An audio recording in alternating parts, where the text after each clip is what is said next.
Okay, good afternoon, everybody, and thank you. Maria, thank you for the warm welcome to our session. This is looking at the opportunities here in the Middle East and North Africa, but with a special emphasis on the Gulf. Before we get started, we have a lot of people at the door and a lot of you that are sitting behind. There are no VIP seats at this stage, so feel free during the session to come on up. Let's make it a little bit more intimate in terms of our discussion here so the panel can see you engaging with us. I've been covering the region since 1990, and I remember during very unusual circumstances when we had the invasion of Kuwait by Iraq, I did, after my live coverage from there in the Eastern Province and then going to Kuwait, I spent 2 days in Jeddah, and I remember in 1990, I thought to myself, at some point, somebody's gonna tune in and see the fantastic opportunities we have in the Red Sea, and then having come to the kingdom off and on for the last 30 years, primarily in Riyadh, in the Eastern Province, and of course in the West in Jeddah, with the gateway as a Gulf, I thought, look at the mountain resorts. This presents a great deal of opportunity. Those opportunities have been seen 30 years after because of the acceleration going to 2030 here in the Vision 2030. I've had a chance to travel throughout the region to Oman, which also has its own special offerings as well. Bahrain has always been a straight partner as well with Saudi Arabia. So we looked at what the UAE has built for the last 20 to 25 years, but now it's becoming pervasive. It's part of the economic development plan, but can we address it with sustainability in mind, authenticity in mind, and job creation as well? I'm going to introduce our 5 panelists. We can save the round of applause after they hit to the stage, but let me welcome first Fawaz Farooqui is the Managing Director of Cruise Saudi. Fawaz. Anne Bigging is Managing Director and Founder of Healing Hotels of the World. Let's give her a nice warm welcome. Thanks, Anne. His Royal Highness Prince Turki bin Talal bin Abdulaziz is the Chairman of Aseer Development Authority, working on one of the new giga projects here at Vision 2030. Let's welcome as well Her Excellency Fatima Al-Sairafi is the Minister of Tourism from Bahrain. Nice welcome. And sitting right next to me is Hashil Mahrouqi is the Chief Executive Officer of OMRAN in Oman. Thank you very, very much. Please.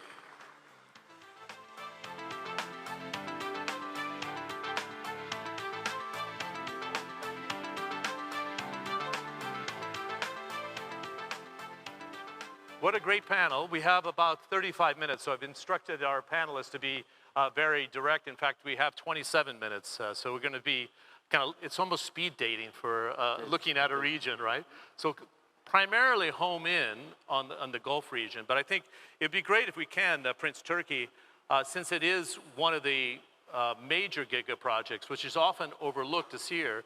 So if we look at the 13 regions of this kingdom, and everybody has a different blueprint, but you said something very pressing is that your program has actually been signed off by royal decree, and we're looking at 50 billion reals invested to 2030, about $13 billion, right? How does that development maintain, as you suggest here, authenticity? It appeals to the local culture as well, but also creates a new level of job opportunities for the locals in the region. They don't want to be swamped by globalization at the same time. Do you find this is a strict balance that you're trying to adhere to at Aseer? Please. I do. As you said, Aseer is we are blessed to be the first region in Saudi Arabia to have a strategy, approved strategy by the government out of the 13 provinces. And we are now, the idea is to make whatever we do in Aseer is a great place to live, not just to visit.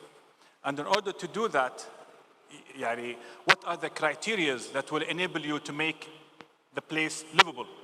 Is to live in nature or close to nature, which Aseer is full of that, to make sure that you have a sense of a family surrounding, your family is with you. You feel that it's your home, and the home is affordable. The home is in a secure environment. This environment has opportunities to people to work in the local community. It's close to higher education, close to healthcare, close to an airport, and to make sure that whoever comes there comes back again there. That's really our desire. Great. If I can follow up quickly, and I appreciate your focus, it's extraordinary that these were not unearthed. If I give certainly one credit to His Royal Highness Mohammed bin Salman, it's unleashing the potential of the kingdom that was often overlooked, almost spoiled by oil and gas development, right, and didn't need to diversify. This is quite extraordinary change in the last 6 years. You would agree, Prince Turki? Yes, of course. People that look at Saudi Arabia, it's only oil generating country, is unfair. Oil was only discovered in 1932, whereas everything I'm speaking about is pre-1932. So that's not fair on us. Plus, to make Aseer a good place to live in, we have two areas. We have the culture and we have nature. How will a home be livable? How will you come again if the culture is not preserved and the nature is not protected? So on the behalf of the government, all measures to protect the culture and nature is underway to preserve these assets. Great, thank you very much.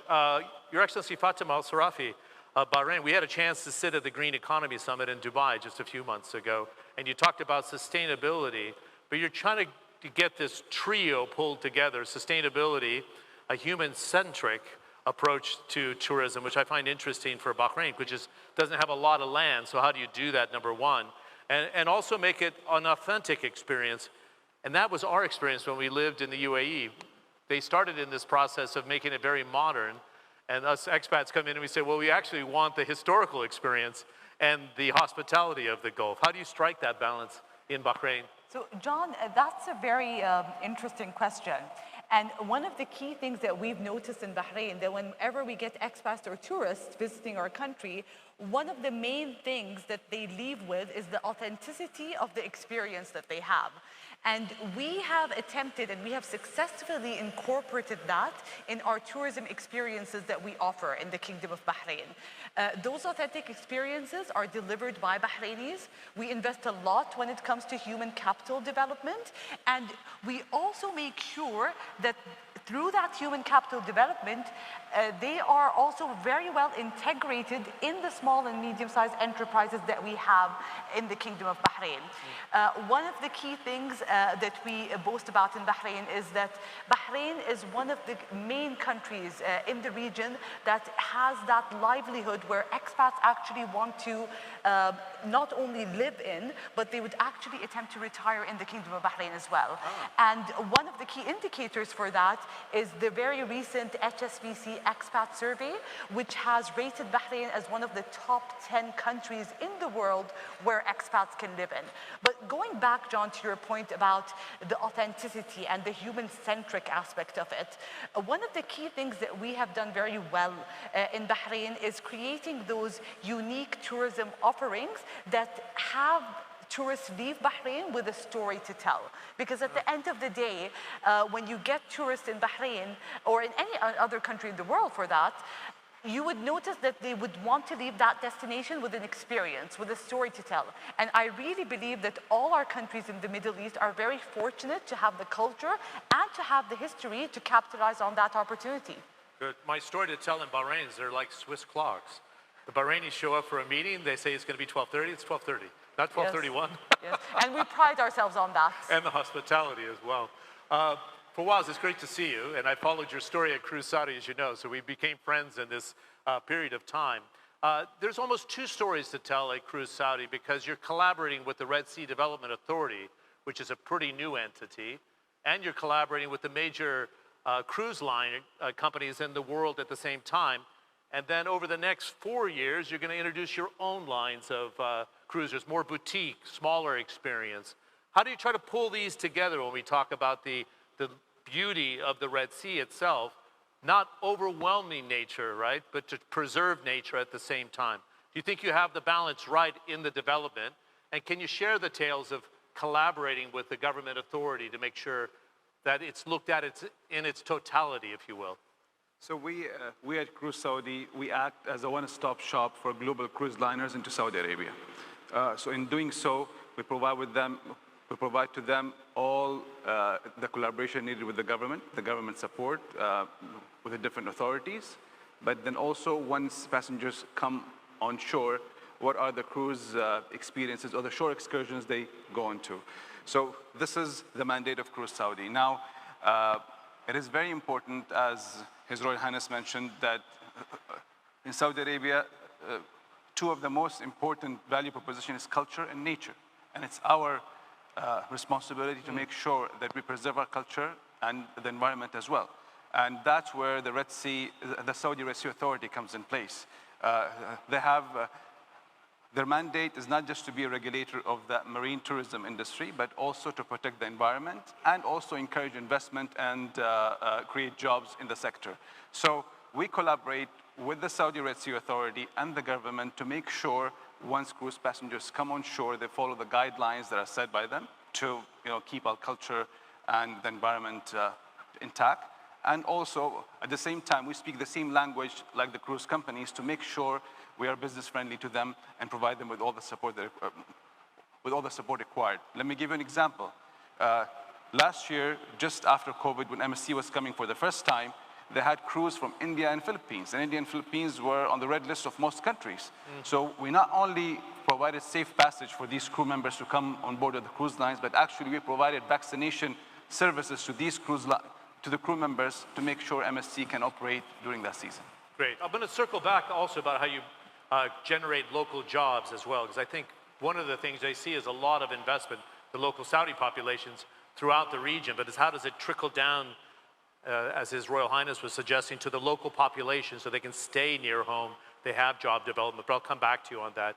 And Bigging, it's very interesting, as you created this company, you were in the field of journalism like me, but have decided this is a passion, right? It's much more than a hotel chain, it's a way of life, I think is the way you describe it. Founded in 2006 in Cologne, a global brand.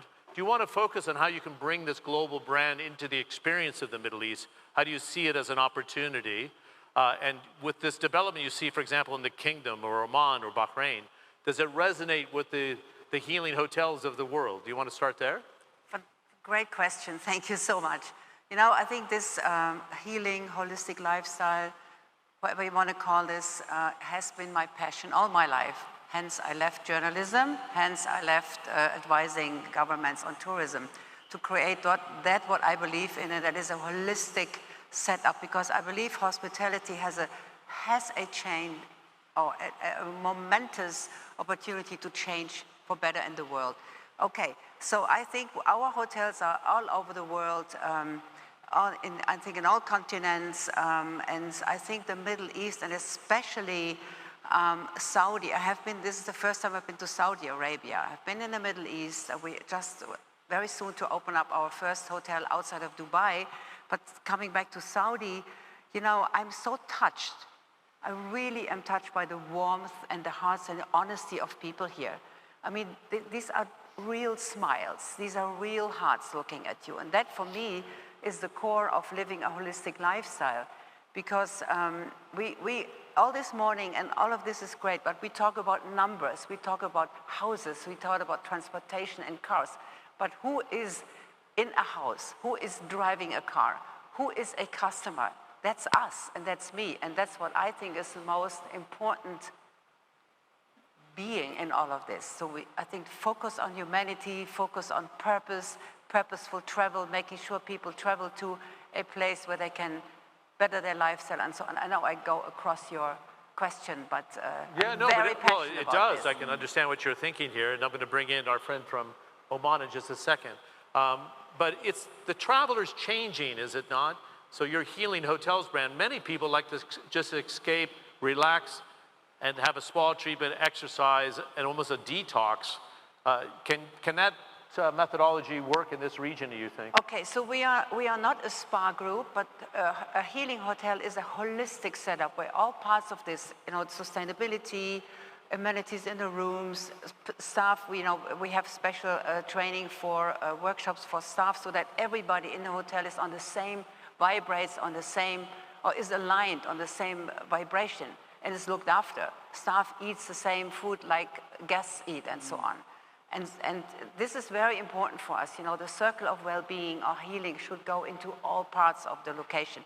So I forgot your question, forgive me. No, well, does that concept of the total experience, the total experience work here, do you think, from what you As can I see? said before, absolutely. I think because everything, every innovation starts, from my understanding, in the heart, and then it travels to the mind. It starts with a passion.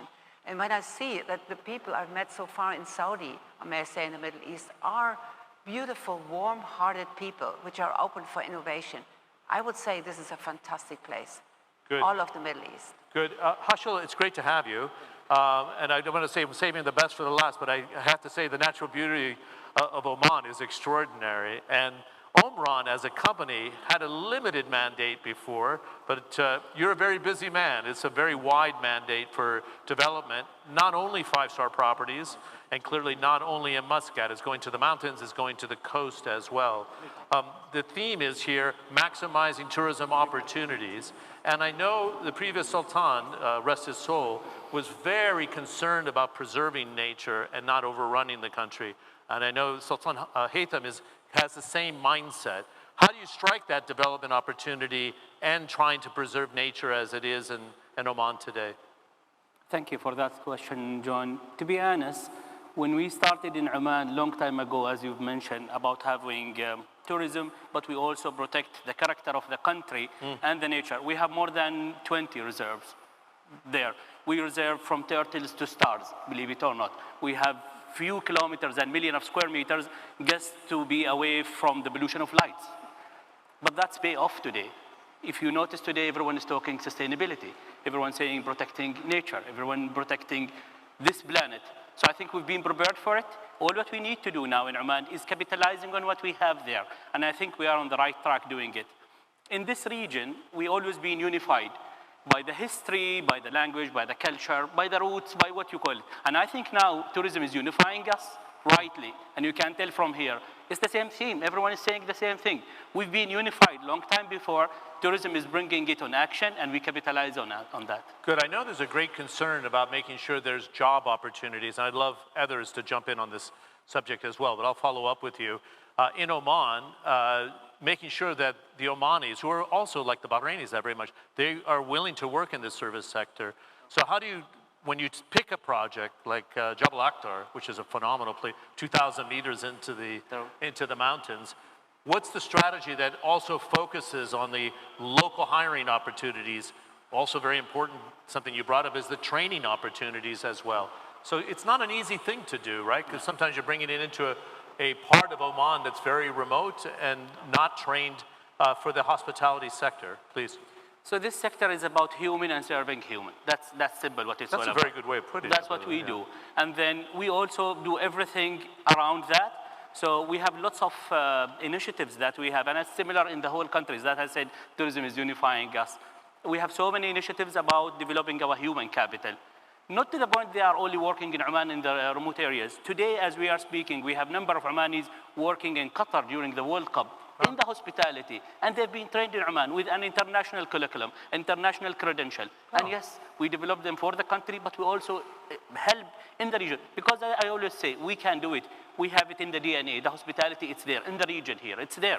All what we need, kind of polish it, make it what we need, understand the dynamic happening with our customers, and then fulfill that requirements.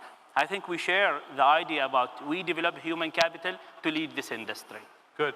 Prince Turki, can you address this as well? But also, and it's something I've wanted to talk to you about, and I know it's something you're very passionate about. The perceptions are that it's a lot of big numbers, a lot of major giga projects, and many people still remain extremely skeptical they're going to be delivered. But having visited, I think I've come back every 4 to 6 weeks to the kingdom. It's pretty hard to have 5 to 6 major giga projects going on at the same time. But the country seems to have the bandwidth to deliver. So I know there's this skepticism that Saudi will deliver and also deliver opportunities for the local culture. So just take your development and give us a viewpoint of how that's coming to the fore. I know there's this need to protect the natural beauty of Aseer in the south, but how do you get that balance right of building multiple projects at the same time, but not overwhelming society, would you suggest? Prince Turki? I'm just organizing my thoughts. I always say, a man like you knows this like the back of his hand, so I can... First of all, you're right. The perception, first of all, of Aseer region was not positive in terms of development. Although a lot of work has been done in the past decades to build the infrastructure and to make Aseer what it is right now. But in terms of tourists, which our forum is dedicated to, and to investors, there was a negative perception. So that has been identified and corrections has been made. I'll give you some examples. Yeah, please. First of all, there was no clear direction for the area. Where is the area heading? What's our North Star?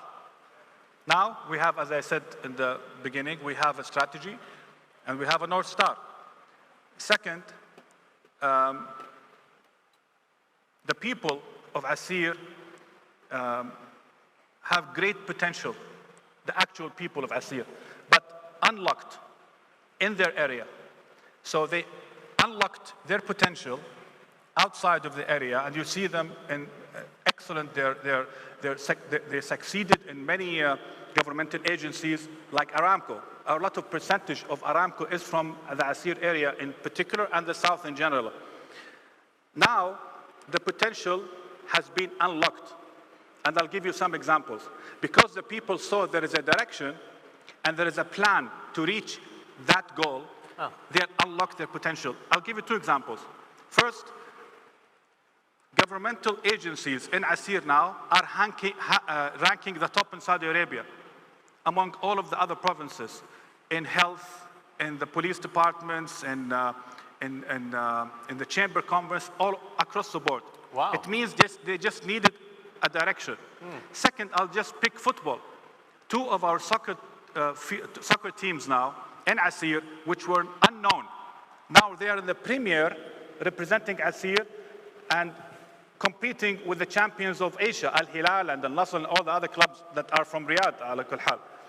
So this shows you that the potential is unlocked, and this will affect tourism, will affect the momentum going on there.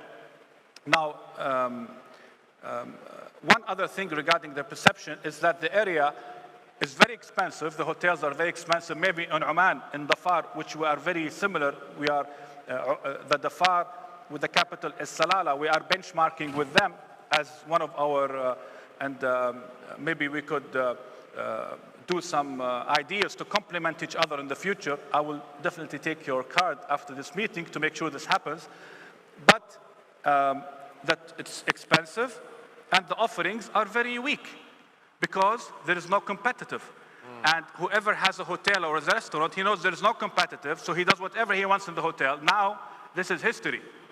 We are making the offerings a lot in all of, we have 500 new restaurants right now. We have 10 more hotels, and we're moving fast on that. So you're going to see more quality versus quantity. Excellent, very interesting. Fawaz, I'm going to have this question specific to the Red Sea Development Authority. And can the kingdom be the center of the Red Sea travel, where it becomes a hub for cruising? And you collaborate with Egypt, for example, and you reach into Jordan and other partners into the region. Can you want to give us the vision for the next 5 years? And then I'm going to have the rest of our panelists, because we have 5 minutes left here, to also discuss of how the perception has changed. This is not an unsettled region now. This is now seen as a safe haven. And that's changed quite radically. Do you want to address the Red Sea? And can the Red Sea center on Saudi Arabia in collaboration with other countries on the Red Sea, Fawaz? Yes, definitely. So we want Jeddah Port to become one of the top 10 cruise ports by 2035 in the world. We will reach 1.3 million passengers by 2035 in Jeddah Port. We'll create more than 50,000 direct and indirect jobs. So, that's our goal for Jeddah. But although we have many offerings in the kingdom, we cannot do it alone. It is very important and vital, and the cruise industry understands that very well, that we have to collaborate with the different countries around the region to create a compelling compelling offering for the people. Like we saw in the panel this morning, that people like to try different countries, different experiences. So we started with collaboration with Egypt and Jordan, and we were just talking with Hashil on how can we start something with Oman. We have not only the Red Sea coast, but also we have the Arabian Gulf. So us marketing cruising in the Red Sea as a region has much better chances of success than just marketing Saudi Arabia by itself. Good. I'll just tell one anecdote. In 1990, when the Gulf War was taking place and Dubai was starting to open up, and I had actually gone to Dubai first and then came to Saudi and Kuwait in 91 as well. And I was suggesting that the UAE would be the Hong Kong of the Middle East for a financial market, but it's under threat. And the head of DP World says, you have to think differently about this region because the Gulf is the safe haven. During uncertainty, people come into the region because it's got a high premium on security. You're nodding, Fatima. Do you want to address it? And I'd love to get Anne's view on this as well. Has that changed? Actually, when I was based in Abu Dhabi, people used to call me and say, Syria's on fire, are you okay? I said, yeah, I'm fine. But the perception's not the same outside, right? No, absolutely, John. And you mentioned during the beginning of our conversation that you know, you're part of the journalism industry, and I was part of that industry as well, specifically in the government communications field. And from all the talks and conversations I had with international media, international stakeholders, I noticed that the significant change in perception happened when you showed the country from a tourism angle. You showed the country from the perspective of the people of the country. And that's when the significant change in perception happened. And very quickly, I just want to share a very quick story that happened last week. So last week, we launched the biggest exhibition center in the region. And we started it with one of the biggest exhibitions that the Kingdom of Bahrain hosts, which is the Jewelry Arabia exhibition. And we hosted Francesca Cartier, who is the great-granddaughter of Jack Cartier. And one of the things that we did, because he was in the region, because he tried to reenact the stories that her great-grandfather had in the Kingdom of Bahrain, and she's actually publishing a book about the pearling industry. And one of the things that he mentioned, and I remember I took her to one of our great experiences in Bahrain that I wish that most people in this room will get a chance to visit, which is the pearl diving experience. And I distinctly remember while I was on the boat, the tour guide on the boat was a Bahraini. The Minister of Tourism was on the boat as well. The person who was part of the biggest pearl institute in the world was actually on the boat as well. And I remember her saying distinctly that, you know, wherever I go, it seems that all the people that I meet share the same vision and share the same message when it comes to how you're promoting Bahrain as a tourism destination. And that happened organically in the Kingdom of Bahrain. And when I started having that conversation with her, she mentioned that it really seems that it's happening not only organically, but there's a lot of passion when it comes to promoting the country, no matter what industry Bahraini people are in. And that makes me very proud as the Minister of Tourism. And Anne, we'll have to wrap it up here, but you have 45 seconds. Your perceptions about a safe haven that I talked about here. We could go on another 15 minutes with this conversation, which is very interesting, but we're tight on time. Sorry, Anne, please. Yes, thank you.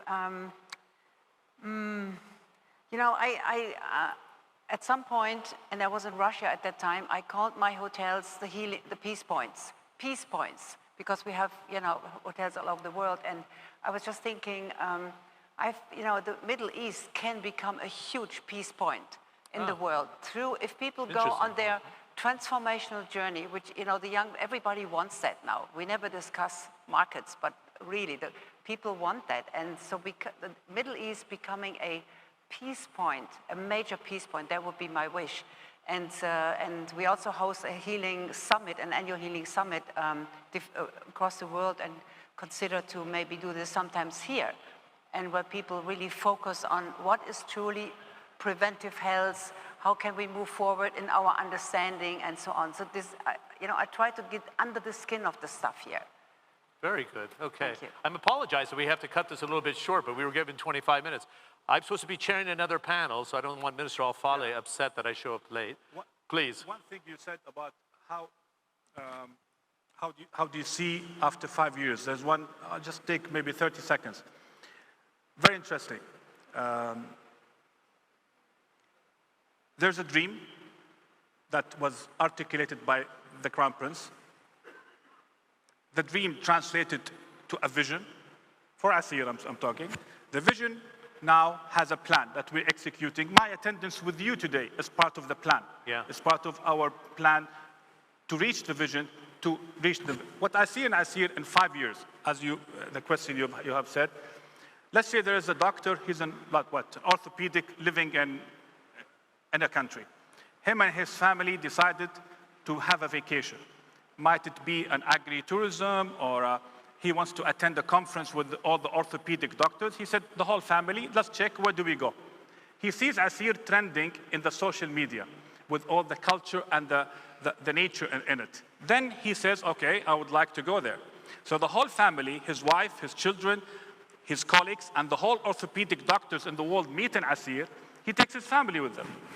First time he reaches the airport, he sees a brand new international airport, which be the most beautiful airport in the Arabian Peninsula that reflects, this is what you're going to see in 5 years. Then he goes outside, he feels we have to conclude, so then, please. Well, he has a journey where he lives in a beautiful hotel on the riverbank of Abha, goes to the Healing Hotel, and then finally, he has a coffee with his wife and says, we want to have a house here. Okay. That's quite a vision, actually, Yes. but it makes sense with the natural beauty. Nice round of applause for our panel. Thank you very much, and I wish we had a little bit more time, but excellent in the time that we had. Thank you very, very much for your time. Thanks. Thank you.